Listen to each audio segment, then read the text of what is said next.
দরুদ এত বড় ইবাদত, একবার দরুদ পড়লে আল্লাহ তাআলা 10টা রহমত দেন, 10টা গুনাহ মাফ করেন, 10টা মর্যাদা বাড়িয়ে দেন।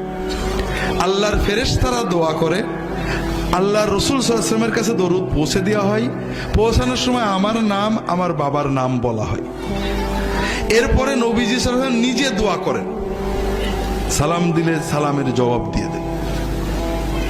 যে বেশি বেশি দরুদ পড়বে আল্লাহ তাআলা তার আরো কিছু মর্যাদা দেবেন। 1 নম্বর, তার দুনিয়ার টেনশন, মনের কষ্ট দূর করে দেবেন।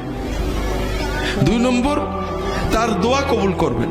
3 নম্বর, আখিরাতে সে রাসূলুল্লাহ সাল্লাল্লাহু আলাইহি ওয়াসাল্লামের শাফাআত পাওয়ার বেশি যোগ্যতা অর্জন করবে।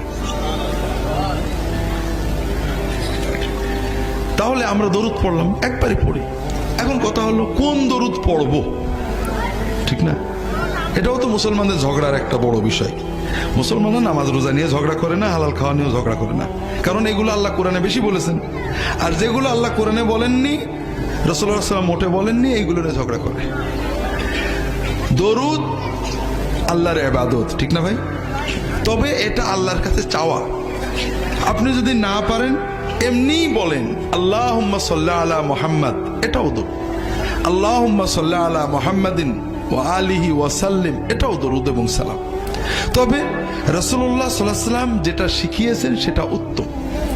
রাসূলুল্লাহ সাল্লাল্লাহু আলাইহি ওয়াসাল্লাম যেটা শিখিয়েছেন, আপনি যদি আল্লাহর কাছে নবীর, তার হাবিবের ভাষায় দরুদ পড়েন, দোয়া করেন, আল্লাহ বেশি খুশি হবে না?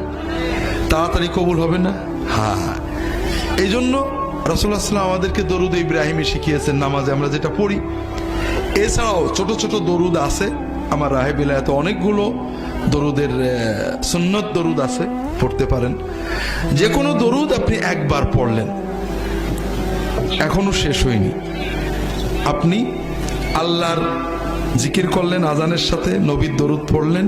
রাসূলুল্লাহ সাল্লাল্লাহু আলাইহি ওয়াসাল্লাম বলছেন, সুম্মা সাল্লু আলাইয়া, তোমরা আমার উপরে আজানের পরে দরুদ পড়বে।